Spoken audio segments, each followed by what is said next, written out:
Welcome to Vivid English Podcast. I'm so happy you're joining us today. I'm James. And I'm Sarah. It is so wonderful to be here with you, James, and with all of our listeners. Sarah, I have to be honest, I was at a party last weekend, and something a little terrible happened. Oh, no. Did you spill a drink on someone? Worse. Much worse. I walked up to someone, I smiled, I said hello, and then my mind went completely blank. Oh, no. Just silence. So awkward. The dreaded silence. You know, James, that is probably the number one complaint I hear from English learners. Is it really? Oh, absolutely. They tell me, Sarah, I know how to order food, I can give a presentation, but, just making that casual conversation, that feels impossible. It feels like a test you didn't study for, You just sort of stare at each other. It really does. But today, we are going to fix that. We are going to explore the art of small talk. We have a mission today, a clear one. We want to give you a toolkit. We're going to share some very specific phrases and some psychological tips to keep a conversation flowing naturally. We want you to feel confident, not scared. And by the end of this, you will know exactly what to say after hello. Okay, so let's start with the big picture. Sarah, why do we even do small talk? I know some people who just hate it. They think it's meaningless. Right. They say, why are we talking about the weather? Who cares? I hear that a lot. People think it's just a waste of time, but actually, anthropologists, people who study human behavior, they say small talk is vital. They call it social glue. Social glue. I like that image. Glue holds things together. Exactly. I mean, think about our ancestors thousands of years ago. If you saw a stranger, you needed to know if they were a friend or an enemy. Yeah. You couldn't just walk up and ask, so what's your deepest fear? That's way too aggressive. Right. If a stranger asked me about my deepest fear in the first 5 seconds, I think I'd run away. Me too. So small talk is really a safety signal. When we talk about the weather or the food at a party, we're really saying, I'm friendly, I am safe, we can relax. That makes so much sense. So it isn't about the information, it's about the feeling. It's about building trust. Precisely. It's the bridge to a deeper conversation. You have to build that bridge before you can cross it. Okay, so we're building a bridge. But here is where I think everyone gets stuck. Mm-hmm. The robot loop. Oh, the robot loop. I see this every single day. You know exactly what I mean. It goes, how are you? I'm fine, thank you. And you? I'm fine. And then nothing. The conversation just dies. It's so painful. And the problem is that we are taught these exact phrases in school, so we say them automatically, like robots. But the phrase, I'm fine, is a total conversation killer. It's a dead end. It just closes the door. It does. It gives the other person nothing to hold on to. So what we need are better questions. We need questions that open doors, not slam them shut. Okay, let's give our listeners some specific examples. Mm-hmm. Sarah, if I shouldn't say, how are you? Okay, try this one. Instead of how are you, ask, how has your week been so far? How has your week been so far? That's subtle, but it is different. It's very different. By adding so far, you're asking about a period of time. You're asking about their Monday, their Tuesday, their Wednesday. Right. It encourages them to tell a little story. They might say, oh, it's been so busy, or actually, it's been surprisingly relaxing. And boom. Just like that, you have a topic. You can ask why it was busy, or you can ask why it was relaxing. Okay, here's another one I like to use. What has been the highlight of your day? Oh, that is a beautiful question. What has been the highlight of your day? It makes the person think of something positive. And it doesn't have to be a big thing, right? A highlight could just be a really good cup of coffee. Exactly. It creates this positive energy right at the start of the conversation. Okay, what about at work? Maybe highlight of the day sounds a little too friendly for, say, a business meeting. Good point. In a professional setting, you could ask, working on anything exciting lately? Working on anything exciting lately? I like that. That's great. People usually love talking about their projects or even their hobbies. It gives them permission to share something they're passionate about. Okay, so those are great questions to ask. But Sarah, what if someone asks me? What if someone says, "How are you, James?" And I really am just, you know, fine. How do I stop being a robot? This is what I call the fine trap. And look, it's okay to be fine, but you have to follow the +1 The rule. +1 rule. Yes. You can say I'm fine, but you must add one small detail, just one. Okay, give me an example. So instead of just I'm fine, you could say, I'm fine, I just finished a really great book. I see. So by adding, "I just finished a really great book," I'm giving you a gift, really, Hmm. a topic. You are. You're tossing the ball back to me. So now I can ask, oh, really? What book was it? Or I could say, "I'm great. I finally managed to go to the gym this morning." And then I can ask you about your workout. It is such a simple trick, but wow, it makes a huge difference. It shows you're willing to make an effort. Right. Okay, I want to zoom in on a specific technique now. We've talked about the opening, Mm. but how do we keep the conversation going for, 5, 10, maybe even 20 minutes? This is where we use the secret weapon. It's called the Q.A.A. technique. Q.A.A.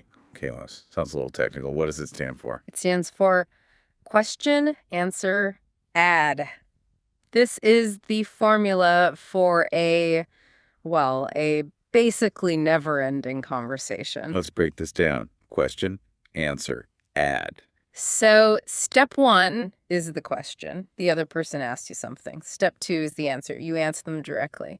But step three is the magic. You add. You add a new piece of information or maybe a new question. Okay, this is really important. I want to make sure everyone listening really gets this.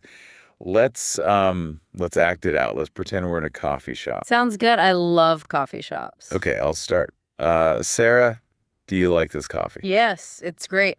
Actually, I usually prefer lattes, but this Americano is very smooth. Do you come to this cafe often? Whoa, okay, stop right there. That was perfect. Let's look at what you just did. Sure. So first, you ask the question, do you like this coffee? And your answer was Yes, it's great. Now, James, if I just stopped there, what would happen? silence. Total awkward silence. But Yeah. you didn't stop. You used the add step. Right. I said, actually, I usually prefer lattes, but this Americano is very smooth. That's new information about me. And then you did the most important thing. You asked a new question. I asked, do you come to this cafe often? Now you have to answer me. I've tossed the ball right back to you. And because you asked if I come here often, I can tell you about my work schedule or my favorite barista or that I live nearby. The conversation can just go anywhere from there. Exactly. Question, answer, add. If you just remember that pattern, you will never run out of things to say. That is so incredibly helpful. But, Sarah, sometimes I still panic. I'm standing there, I'm trying to use Q.A.A., but my mind just suddenly goes blank. No topics. That happens to everyone. I mean, even native speakers. When your mind goes blank, you need a safety net. You need what we call safe topics. And I think there's an acronym for this to help us remember it, right? Yes, there is. We call it the FORD method. FORD.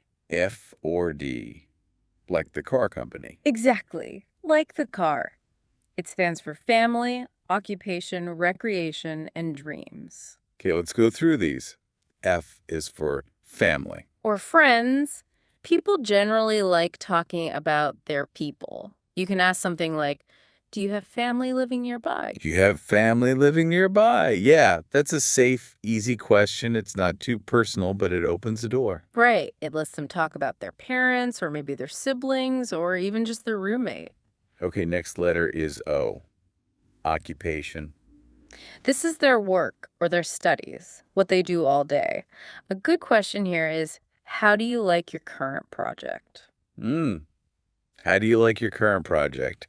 That's good because It lets them complain if they want to or celebrate if they want to. Exactly. It shows you're interested in their daily life. Next up is R, recreation. This is my favorite one. Mine too. Yeah. Recreation is fun. It's hobbies. It's what people do for fun. You can ask, what do you do to relax on weekends? What do you do to relax on weekends? I love that question. You learn so much about a person. You find out that they like hiking or watching movies or cooking. And you so often find common ground here. You might find out you both love the same TV show, and suddenly you feel like friends. And finally, D is for dreams. Now, this doesn't mean what did you dream about while you were sleeping last night? That might be a little weird. Yes, please do not ask that. D stands for dreams or goals, future plans. A great phrase here is, any travel plans for the summer? Any travel plans for the summer? That's perfect. Everyone loves looking forward to a holiday. Or even, are you learning anything new these days? It's about their goals for self-improvement. So if you get stuck, just remember the car. F or D, family, occupation, recreation, dreams. You will always have something to talk about. It's a total lifesaver. Let's imagine a different scenario. I'm at a party, or maybe I'm waiting at a bus stop. I don't know the person at all. I can't really ask about their family yet, can I? That would feel too personal. Yeah. How do I break the ice? When you're total strangers, the best thing to do is just observe the environment. So talk about what you can both see. Yes, exactly. Talk about what you are both experiencing in that moment. It creates an instant shared reality. Okay, so let's say we're at that party and there's a big table of food. What could I say? You could say, the food looks amazing. Have you tried the sliders? The food looks amazing if you tried the sliders. That is so low risk. If they say no, you can just say, well, I think I might try one. Right. And if they say yes, they can tell you if it's good or not. It's effortless. Or, okay, what if you're waiting at that bus stop? What do you see? I see the sky. I feel the wind. So talk about the weather. I know it sounds like a cliche, but it works. You can say, the weather is finally starting to feel like spring, isn't it? The weather is finally starting to feel like spring, isn't it? That invites them to agree, yes, it is nice, or no, it's still pretty cold. It's a safe icebreaker. You're not demanding anything personal from them. You're just sharing a moment. Speaking of safe, we should probably talk about culture. English-speaking cultures, like in the US or the UK, they have some unwritten rules about what not to talk about, don't they? Oh, definitely. There are some serious no-go topics, especially when you're just meeting someone. Okay, so what's on the forbidden list? The big ones are salary, age, politics, and religion. Right. So never ask, how much money do you make? Oh, never. That's considered very, very rude in many Western cultures. It just makes people super uncomfortable. And asking someone's specific age can be sensitive too. It can be. And politics. Well, politics can start an argument so quickly. And you want to build a bridge, not burn it down. So we keep it light. We stick to F4D. We stick to the environment. Yes. At least until you know them better. Just keep it positive and neutral. Another part of this is how we listen. I've noticed that in English, we don't just sit there silently while someone else is talking. That is such a good observation. In some cultures, silence shows respect. But in English, if you're totally silent, the speaker might think you're bored. Or that you don't understand. Exactly. So we need to use what's called active listening. We need to show we're engaged. Yes. And this means making sounds, right? Right. Nodding your head, making eye contact, and using little phrases like, oh, really? Or, that's interesting. Oh, really? That's interesting. Wow. Yes. Those little sounds are like fuel for the speaker. It tells them, I'm with you, keep going. It makes the speaker feel good. It makes them feel heard.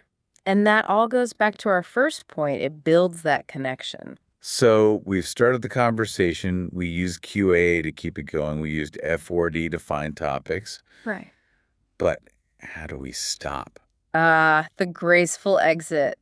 This is just as important as the hello. Small talk isn't supposed to last forever. Right. Sometimes you run out of energy or you actually have to go somewhere. Hmm. But you don't want to just turn and walk away. That would be so rude. You need a polite transition. You need to signal that the conversation is ending, but that you enjoyed it. So what's a good phrase for that?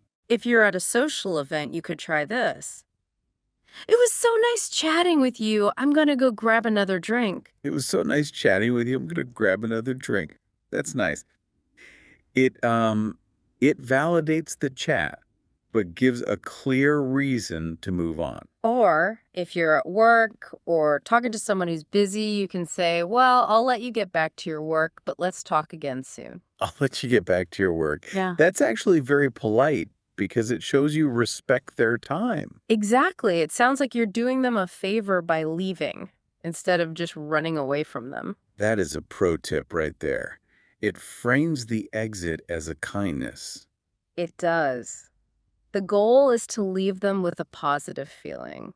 That last thing you say is what they'll remember. Wow, we have covered so much ground today, from social glue to the Q.A.A. technique to the F4D method. It is a lot of information. But I want to remind everyone listening of one really important thing. What's that? Even native speakers feel awkward sometimes. Oh, absolutely. I feel awkward all the time. Me too. You know, sometimes I say the wrong thing. Sometimes my mind goes blank. It's completely normal. We're not robots, we're humans. The goal is not perfection. You don't need perfect grammar or a perfect accent to be good at small talk. The goal is connection. Connection, not perfection. I really love that. Yeah. If you just focus on making the other person feel comfortable, you'll be a master of small talk. That's the truth. Just be curious, listen to what they say, and smile. A smile translates into every single language. Sarah, this has been such a useful conversation. I honestly feel ready to go out and talk to strangers right now. Oh, I'm so glad. I hope our listeners feel that way too. These tools are simple, but they are really powerful. They really are. Everyone listening, maybe try using just one of these tips this week. You could try the question answer add technique next time you order a coffee. Or try asking a colleague, what's been the highlight of your week? Just see what happens. You might be surprised. We would absolutely love to be part of your English journey as you practice these skills. Yes, please. We have so many more topics we want to explore with you. We really want to help you speak with confidence. Be sure to tune in to Vivid English Podcast next time. We can't wait to chat with you again. Thank you so much for listening. Have a wonderful week full of great conversations. Bye-bye.